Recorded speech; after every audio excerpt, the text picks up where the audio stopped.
Bienvenue à tous dans cette émission de TV Sévres-Maine, votre télévision de proximité sur le web, bien sûr, tvsévresmaine.fr, en direct ou dans les conditions du direct, en tout cas à l'auberge de la Contière, à Valette et route du Landreau. Pour cette première émission, nous avons pensé qu'il fallait inviter les dames d'abord, même s'il y a parité maintenant, qu'il fallait inviter le nouveau député de cette 10e circonscription de Loire-Atlantique, c'est-à-dire le vignoble pour faire large. Et il s'agit donc de Sophie Errante. Sophie Errante, bienvenue à TV Sévres-Maine. En fait, vous n'irez pas tant que ça, puisque maintenant vous êtes là-haut au Parlement, au Palais Bourbon. Quel effet ça fait quand on est un nouveau député à l'Assemblée nationale ? Alors, nouveau député à l'Assemblée nationale, ce n'est pas, quand vous dites que je n'erre plus, oui. Je voyage quand même beaucoup. Oui. Je ne suis pas en permanence à l'Assemblée. Pas en déshérence. Voilà, en tout cas. Voilà. J'y vais donc du mardi, mercredi et parfois le jeudi. Et parfois la semaine entière quand nous sommes de permanence. Qu'est-ce que ça fait donc j'ai 41 ans. Ça donne comment on appelle ça, un objectif. On se fixe des objectifs d'utilité, d'efficacité, d'être à l'écoute aussi du terrain, parce que c'est aussi notre rôle. Nous ne sommes pas que des élus nationaux pour rester coincés à Paris, mais on est vraiment pour être à l'écoute du terrain et faire remonter aussi les préoccupations, on va dire, des citoyens, pour être au plus proche aussi des décisions nationales. Alors moi, j'ai une question extrêmement importante à vous poser, relativement à votre élection de député. Alors, le restaurant de l'Assemblée nationale, c'est bien? C'est toujours bien ou pas? Alors, je n'y suis allée qu'une seule fois. Oui. On y va parfois quand nous avons des invités. Oui, il est bien. Oui, il manque juste du muscadet sur la carte, mais sinon, il est très bien. Il paraît qu'il y en a d'arrivés récemment. Alors, c'est grâce à vous? Non. Sur le restaurant, il faut aussi faire la part des choses. Il y a eu du muscadet, il y en a eu, et mon prédécesseur s'est occupé d'y inscrire du muscadet. Il n'est pas forcément à la carte, on n'a pas forcément moyen de choisir ce vin-là. Donc voilà, c'était juste que je déplorais au départ. Moi, je me suis permise d'en envoyer à la questure. Donc c'est au niveau de l'organisation de l'Assemblée nationale. Bon, est-ce que vous avez l'intention de vous présenter une prochaine fois au Sénat? Non, je vous dis ça parce que le restaurant du Sénat est meilleur que celui de l'Assemblée nationale. Alors écoutez, je trouve déjà très bien celui qui est au niveau de l'Assemblée, et non, je n'ai pas ces ambitions-là aujourd'hui. Bon, alors vous sortez d'une bagarre parlementaire épouvantable relativement à cette affaire qui a occupé les médias pendant 3 mois, voire plus. Je veux parler du mariage pour tous. C'est fini, on n'en parle plus cette fois. Tout le monde peut se marier. Alors d'abord, le texte a été validé et approuvé au niveau de l'Assemblée nationale. Il est aujourd'hui en débat au Sénat. Suivant les résultats au Sénat, il reviendra ou non à l'Assemblée nationale. On est sur un mariage civil, on est sur le fait d'avoir une loi qui permette à ce que chacun soit considéré comme un citoyen égal en droit. Voilà, moi c'était aussi mon objectif, c'est qu'on soit vraiment sur le respect des droits du citoyen. Alors, député, Assemblée nationale, est-ce que le vocable est toujours bon, Assemblée nationale, puisqu'il n'y a pratiquement plus de nation maintenant qu'il y a l'Europe. Alors pourquoi Assemblée nationale? Alors l'Assemblée nationale est quand même souveraine, oui. Elle est quand même là pour édicter les lois, elle est quand même là aussi pour analyser, pour avoir des échanges avec les différents budgets, et au niveau de l'échange avec les ministres, je pense qu'elle a quand même tout son rôle. Même si on a pu en discuter, elle a peut-être moins de rôle que par le passé dans une autre république. Je pense néanmoins qu'il y a discussion, même sur des projets de loi qui sont forcément en fonction et des engagements d'une présidence et d'un gouvernement, et également qui peuvent être aussi à l'initiative des parlementaires. Ouais. Quel est aujourd'hui, Sophie Errante, le pouvoir ou les pouvoirs des députés? Alors, les pouvoirs, ça va être dans le... Parce qu'on se demande encore si un député a quelques pouvoirs dans ce pays, quand même. Jusqu'à l'ouverture de la chasse aux canards, où ce ne sont plus les députés qui décident de ce pays, mais après tout, une commission européenne, quelque chose comme ça. Est-ce qu'il vous reste encore quelques pouvoirs? Oui. Parce que 577 députés, plus les cabinets, plus les attachés parlementaires, qui sont tous des gens extrêmement respectables, tout ça, ça fait beaucoup de dépenses en période de crise. Parce qu'après tout, voilà, quel est le pouvoir d'un député aujourd'hui? Alors, pour moi, aujourd'hui, le pouvoir d'un député, je pense qu'il existe, malgré tout. Il existe dans le fait de pouvoir réagir à des projets de loi, à des propositions de loi, qui vont quand même s'appliquer au niveau de notre pays, qui peuvent permettre aussi, parfois, de faire des propositions d'amendement sur un projet gouvernemental. C'est-à-dire qu'on ne prend pas forcément un projet sans rien en changer. On a quand même la possibilité de faire des propositions qui seront donc validées ou non par l'Assemblée plénière. Donc on a quand même... Encore quelques pouvoirs. Voilà. Bon, parce que parfois on se demande si le Parlement parle. Hein, vous ne croyez pas? Parce que avec cette constitution qui est celle de la Ve République, il semblerait tout de même que les pouvoirs du Parlement soient amoindris. C'est le moins qu'on puisse dire. Donc, alors c'était le souhait de cette République. Est-ce que c'est à nous aussi, parlementaires, de faire en sorte qu'on nous écoute? C'est là où aussi notre personnalité et on va dire, voilà, notre personne va rentrer en ligne de compte, va rentrer dans la négociation. C'est aussi aux parlementaires de se faire entendre. Oui. Je sais que tout à l'heure on va recevoir un avocat, donc je parle un peu sous son contrôle. Moi je craignais que la parole du Parlement était réduite au caquet, n'est-ce pas? Alors j'espère que non. Non, je ne le crois pas. Moi, je ne le pense pas. Je pense quand même, aujourd'hui, il faut être quand même sincère, clair et réaliste. On est dans une perspective et en tout cas un environnement socio-économique très très contraint, très compliqué.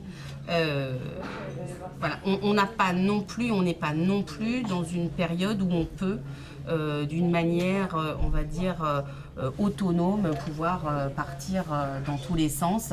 On doit être pragmatique, on doit être aussi dans le réalisme, et nous avons des urgences à traiter. Très bien. Revenons un instant dans les vignes, c'est-à-dire au plan local.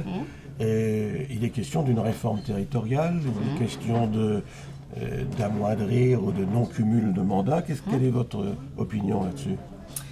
Alors, moi aujourd'hui, je cumule encore en tant que maire et député pour une raison assez, on va dire, administrative, qui était l'obligation pour élire un maire d'avoir l'intégralité de son conseil municipal, ce que je n'ai pas aujourd'hui. Donc il aurait fallu, si j'avais voulu démissionner, rendre mon mandat et demander à quelqu'un d'autre de se porter candidat, que nous fassions des élections partielles pour 4 conseillers municipaux. Ce que je n'ai pas souhaité. À 1 an et demi, avec l'ensemble du conseil, il a été préféré de continuer jusqu'à 2014. Par contre, bien évidemment, et aujourd'hui je me rends bien compte que le cumul des mandats, et je vais ajouter une particularité, plus la commune est petite, plus le cumul, je pense, est impossible. C'est ça. C'est-à-dire que quand on est élu je pense, pour moi en tout cas, ne pas pouvoir cumuler ces deux fonctions, étant maire aujourd'hui d'une commune de 3200 habitants qui demande énormément d'implication. Si je comprends bien, un seul mandat. Écoutez, ça s'apparente à ça. Moi, c'est dans cette optique-là que je suis en train de mobiliser autour de moi aussi mon équipe d'élus pour qu'il y ait un autre candidat qui puisse mener cette liste, même si j'aimerais pouvoir être élu en tant que conseiller ou adjoint sans indemnité. Enfin voilà, à nous de voir de quelle manière on pourra s'organiser. Je pense néanmoins que même si on ne cumule pas les mandats, il est important qu'un élu au niveau national garde une vision au niveau local, ne serait-ce que pour la mise en œuvre des lois. Parce qu'il ne suffit pas d'aller voter des lois, il faut pouvoir savoir comment elles sont appliquées et est-ce qu'elles sont applicables. Oui, voilà. plus, c'est surtout ça qui est essentiel. Alors vous avez été surpris de votre élection à la députation au mois de juin dernier. Votre adversaire c'était Laurent Dechois. Très bien, il n'est pas été député et c'est vous qui l'êtes devenu. Ça vous a surpris ou pas? Ou vous pensiez être en tête et pouvoir gagner? Je pense que j'avais mes chances. Oui, d'accord. Hein, voilà. Sur le premier tour, j'ai été surprise d'arriver en tête au premier tour. Maintenant, je pense qu'il y a aussi pas une surprise. J'ai tout fait pour être élue. Quand on fait campagne, quand on se lance dans la campagne, c'est quand même avec un objectif de gagner. Plutôt pour gagner. Voilà, donc la surprise, je dirais pas surprise. Je pense que c'est plus le résultat de tout ce qui a été fait autour. C'est aussi une conjoncture, hein, c'est aussi une élection présidentielle. Je me suis battue aussi pour faire campagne aussi pour notre nouveau président. Voilà, c'est le résultat de tout ce qui a été fait sur le terrain, des militants. Voilà, chacun a fait en sorte. C'est vraiment un résultat, on va dire, d'une action collective. Voilà. Sophie Errant, merci d'avoir été avec nous pour cette première émission. En tout cas, voilà un député bien sympathique. Merci à vous. Merci. Le second invité, eh bien, nous allons parler de vin, puisque nous sommes après tout dans le nid du Muscadet. Notre second invité, c'est Gilbert Bossard, que j'invite à nous rejoindre. Bonjour Gilbert Bossard. Bonjour. Tout va bien? Très bien pour l'instant. Alors vous avez entendu votre nouveau député et puis votre maire, en fait, puisque Également. Sophie Errant est également mairesse, je ne sais plus comment on dit, si c'est maire ou mairesse. On dit Madame le maire, je crois. On dit Madame le maire, voilà. Et donc maire, député, est-ce que vous êtes content de ce nouveau député d'abord? Mais, on verra à l'usage. Bien. Je pense que Sophie a toutes les qualités pour pouvoir défendre la région, je pense. C'est Ah, vous très l'appelez simple. par son prénom, déjà. Ben, confidence, je l'ai connue Toute petite. toute petite, oui, elle est née juste en face d'où j'habitais. Donc, voilà. Très bien. Alors Gilbert Bossard, vous êtes viticulteur ou vigneron? Pardon, il paraît que c'est pas la même chose. Un viticulteur, c'est un cultivateur de vigne. D'accord. Et un vigneron, c'est... Et un vigneron, c'est un homme qui fait et la vigne, et le vin, et qui va jusqu'au bout de la démarche, éventuellement qui le vend. Après l'avoir largement dégusté, bien entendu. Et j'ai pas tout compris, là. Alors, Expliquez-moi un peu plus, oui. le viticulteur, c'est un homme qui fait la vigne, et puis qui peut donner son raisin à un négociant qui veut lui acheter le raisin pour faire le vin, hein, ou qui peut donner son raisin à la coopérative. Et là, c'est l'énologue qui fera le vin. L'homme fait la vigne, s'occupe de la vigne, de produire le raisin. D'accord. C'est un viticulteur, un cultivateur de vigne. Très bien. Un vigneron, c'est un autre état d'esprit. C'est un homme qui fait la vigne comme le viticulteur, bien entendu, mais qui va aussi faire le vin. Et le vigneron va être un homme qui va permettre au terroir de s'exprimer. C'est le lien entre la terre et le consommateur. On ne demande pas cette chose au viticulteur. Il y a quelquefois une rupture entre la terre, l'expression de la terre, et le consommateur. Le vigneron, lui, assure ce lien d'un bout à l'autre. Voilà, vous parlez comme un poète, là, la vigne un peu, là, non? Un vigneron, il serait plus poète, si j'ai bien compris, que le viticulteur. Un petit peu, C'est la ça. logique, ça n'empêchera pas un viticulteur d'être poète par ailleurs. Oui. Mais dans son métier, il le sera peut-être un petit peu moins. Bon, on va parler du Muscadet, cher Gilbert Bossard. Qu'est-ce que ça devient, le Muscadet? Ben, le muscadet, Ça se lui, bonifie, ça alors, stagne ou quoi? sur un millésime comme 2012, on peut dire que c'est la merveille des merveilles pour la qualité. Bon. Pour la quantité, c'est catastrophique puisque nous avons fait même pas une demi-récolte. Par contre, le muscadet aujourd'hui ne se porte pas très bien sur le plan économique. D'accord. On est en pleine période d'arrachage de vignes parce que le vin ne nourrit plus son homme. Vous allez demander des aides, je sais pas, non? Pour compenser J'ai été longtemps responsable économique de cette région, surtout sur le plan viticole, Oui, oui. et je n'ai jamais demandé d'aide, c'est contraire à tous mes principes. Bon. Maintenant, la génération actuelle, malheureusement, ne peut pas s'en passer, sans quoi elle va disparaître. Donc il faut bien des aides, mais attention, et là, si Sophie Errant m'entend, qu'elle écoute bien ce que je vais dire, c'est peut-être pas inintéressant. Les aides au maintien du patrimoine, c'est une nécessité, bien sûr, il faut maintenir le patrimoine si on veut qu'à terme, notre région, notre appellation soit toujours présente. Mais si on veut faire en sorte que ce soit comme ça, et ça vaut pour à ta situation, si on veut faire en sorte que les vignerons vivent bien, il faut leur permettre de vendre convenablement, ce qui évitera les aides au départ. Et pour qu'ils vendent convenablement, il faut investir énormément sur les nouveaux marchés, même les anciens, où on a besoin d'être consolidés.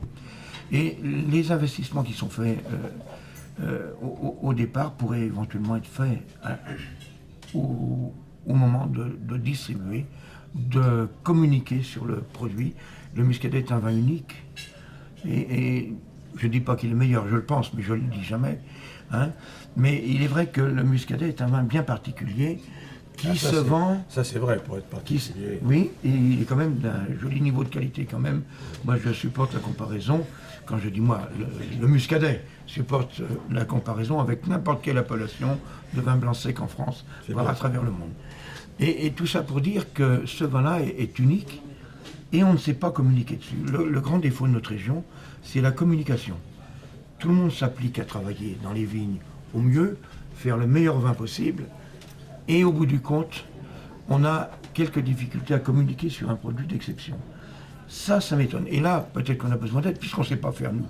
Quand on ne sait pas, l'intelligence, c'est de dire à ceux qui savent de le faire pour nous, ou avec nous. Et aujourd'hui, on ne sait pas toujours très très bien communiquer. Alors, on a besoin d'aide dans le domaine. Alors là, nos amis politiques peuvent éventuellement nous donner un solide coup de main par des aides financières. Et puis on va bien trouver un cabinet de communication qui va faire en sorte qu'il y ait une meilleure communication. Il y a déjà une meilleure communication sur le terrain. Bon, mais après à suivre. Alors, il ne vous a pas échappé, Gilbert Bossard, que du temps de Prévert, on déboisait beaucoup, mais du temps du muscadet, on arrache beaucoup de vignes dans notre région. On arrache beaucoup de vignes. Alors, qu'est-ce qu'on va mettre à la place des immeubles, des lotissements, des dos d'âne ou des juratoires? Qu'est-ce qui va se passer? Il faut partir du principe, on arrache beaucoup de vignes, je suis d'accord, et je ne suis pas d'accord sur le fait qu'on arrache beaucoup de vignes. Je suis d'accord avec la situation, enfin, cette vue, puisqu'elle est précise et objective. Il s'est arraché plusieurs milliers d'hectares de vignes dans le vignoble nantais. Mais les terres d'appellation sont uniques également. Ce n'est pas par hasard si un muscadet est planté dans une parcelle bien particulière. Il a fallu des siècles pour savoir que cette parcelle était la meilleure pour faire le vin d'appellation qui correspond. Donc on ne peut pas forcément mettre de maison ou faire des aménagements sur ces terrains qui sont uniques. Donc à nous de protéger et de faire en sorte que ces terrains-là soient réservés, même s'ils sont arrachés aujourd'hui, on espère bien qu'un jour ça va repartir. Donc qu'on les préserve pour ça. Jusqu'à maintenant, et sur ma commune, puisque j'ai eu l'occasion avec la municipalité précédente, et aujourd'hui pas avec celle-ci parce qu'on n'a pas eu l'occasion d'en parler, pas avec moi j'entends bien, avec la génération d'après moi, ça a été fait. On essaie de faire en sorte de ne pas bloquer une commune, ça se doit d'évoluer. Oui, ça vaut mieux. Oui, ça se doit d'évoluer. Oui. Et je ne vois pas pourquoi des vignerons bloqueraient une évolution. Donc il y a une évolution intelligente à faire. Et jusqu'à maintenant, dans notre commune, on a toujours réussi, pourvu que ça dure. Hein, mais on a toujours réussi. Et je ne vois pas pourquoi ça ne durerait pas. Et c'est vrai. Et il faut protéger absolument les aires d'appellation, mais on ne peut pas empêcher une certaine évolution. D'un mot, Gilbert Bossard, l'avenir du muscadet et de la vigne et du vin dans cette région. Bon, nous avons... Optimiste.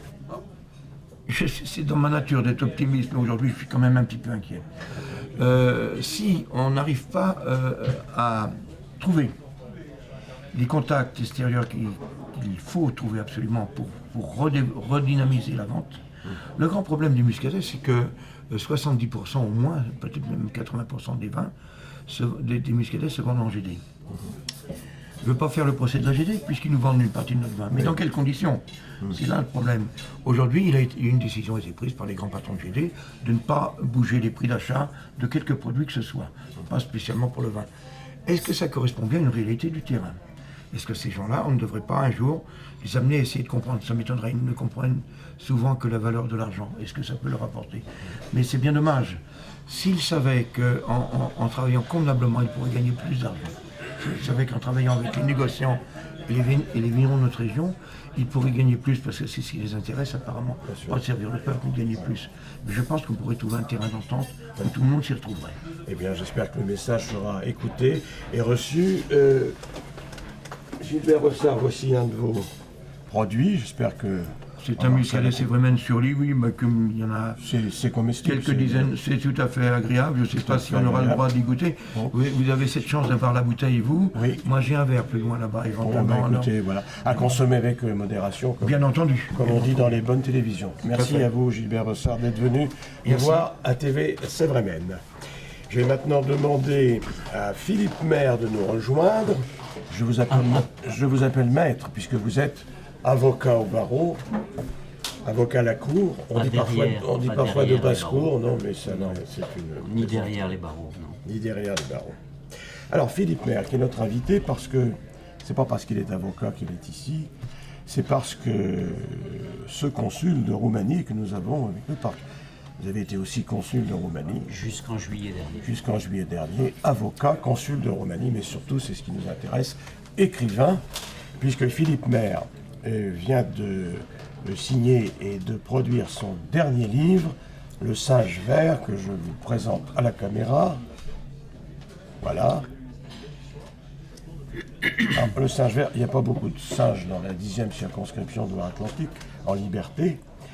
L'originalité de cet ouvrage, c'est qu'il s'intitule Le Singe Vert et qu'il n'est question ni de singe ni de verdure dans le livre, qui fait qu'on aurait pu tout aussi bien appeler ça sans tambour ni trompette pour les mêmes raisons, puisqu'il n'y en a pas non plus. Alors pourquoi le singe vert, Philippe Maire? Peut-être en hommage à un écrivain qui vous est cher, Antoine Blondin, mais non, Oui. même pas. Oui. C'est en référence à un établissement de New York où l'intrigue bascule. C'est-à-dire que le personnage est à son zénith jusqu'à sa fréquentation du singe vert, de ce restaurant de New York. C'est un restaurant de New York. Quoi. C'est un restaurant Voilà. de New York. Et après, c'est un peu le début de la déchéance et de la réalité qui lui éclate à la figure. Parce que c'est un roman sur l'être et le paraître. Oui, Et les fausses valeurs. voilà. Et ce n'est pas votre premier essai. C'est pas mon premier essai, c'est le premier qui est publié, oui. D'accord. On devait voir votre éditeur qui n'est pas venu. Il doit être sur la route, il a dû se Oui, perdre. oui. Et Dans les vignes. les éditeurs ne s'intéressent pas beaucoup d'ailleurs aux auteurs. Peut-être qu'il a fait un Mais tour dans la non. cave de M. Bossard et Peut-être, qu'il a du mal à en j'espère. sortir. Et vous êtes invité au futur printemps du livre de Montaigu, ce qui est quand même déjà une petite reconnaissance pour un ouvrage, pour le premier ouvrage publié. C'est gentil, j'espère, je sais pas. Voilà. J'ai des bons retours, mais c'est difficile quand on est un débutant comme moi de passer le cap et de se faire connaître. Je n'ai pas la chance de m'appeler Philippe Gallimard ou Flammarion. Je m'appelle Philippe Ça va Maire, venir, tout ça va simplement. venir. Sans doute. Ça va venir. C'est tout de même un petit peu inattendu qu'un professionnel de la justice se lance dans le roman. On s'attendait plutôt à un essai sur la profession, ou sur les clients, ou sur des affaires que vous auriez pu traiter ou défendre. Et là, c'est vraiment un roman. Sur le Vous savez plan... que c'est un genre difficile, le roman, Oui. en littérature. Alors, je ne sais pas s'il a réussi, mais c'est un essai de roman. on va Moi, il dire. m'a plu, je l'ai lu. Quand on me prête des livres, je le lis. Et donc, il m'a bien plu, en effet. C'est gentil, alors je vais vous le dédicacer. alors. Oui, j'espère bien. Alors, et puis vous pourriez peut-être en offrir un exemplaire à nos autres invités. Madame le député, notre ami vigneron et notre ami musicien qui a disparu mais qui va revenir. tout à Avec l'heure. plaisir. Et puis, votre nouveau roman est déjà en route, je crois savoir. Oui, il est en route, mais il lui est arrivé une péripétie, c'est que la moitié du roman est restée dans le TGV en revenant de Paris, puisque j'avais pris des carnets sur lesquels j'avais pris un certain nombre de notes et j'ai oublié le carnet dans le TGV. Alors je lance un appel, si jamais quelqu'un retrouve un carnet vert à spirale Bon. avec des hiéroglyphes manuscrits et très raturés, c'est à moi qu'il faut le donner. Petite question hors littérature, Philippe Maire. Vous êtes, je ne sais plus combien d'avocats sur la ville de Nantes. 800, non 820, je pense. oui. 820 avocats. Et tout le monde arrive à subsister, 820 pour 700 000 habitants avec la périphérie. Joker. Non, c'est très... Effectivement, 820 avocats. effectivement, c'est très difficile. Alors, Il y a tant de criminels que ça pour avoir autant d'avocats. il faut espérer, il n'y en a pas assez sans doute. D'accord, très bien. Voilà. Alors Le Singe Vert de Philippe Maire, c'est aux éditions, je ne sais plus. Yellow Concept. Yellow Concept, c'est un petit éditeur, c'est pas péjoratif. Et Yellow Concept, donc Le Singe Vert de Philippe Maire, dans toutes les bonnes librairies. Et puis au printemps du livre, Montaigu, au mois à d'avril. Montaigu, au premier week-end d'avril, Absolument. je crois. Merci Philippe Maire. Et merci d'être venu sur TV, c'est vrai. Voilà. Et puis maintenant notre dernier invité pour cette première émission, s'agit d'un jazzman, comme on dit maintenant, c'est-à-dire un grand amateur de musique de jazz. Ça ne sera pas de la java, ça sera du jazz, même si parfois les deux se concilient assez bien. Et merci André Couillon d'être avec nous. Voilà. Alors vous, c'est le saxo, il est d'ailleurs là sur le... Voilà, c'en est un. C'est un des saxos que vous avez. Vous avez joué avec quantité de gens, vous aimez beaucoup le jazz. Et bien, pour terminer cette émission, il nous serait sympathique de vous entendre nous délivrer un morceau de votre savoir. Et je vous propose, parce que c'est un VSOP, un canon, un standard de Béchette, je vous propose, si vous en êtes d'accord, un Passeport pour le paradis, Passport to Paradise, en anglais. On écoute André Couillon.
Voilà, c'est la fin de cette émission. Ça s'appelait Les gens d'ici. On se retrouve le mois prochain.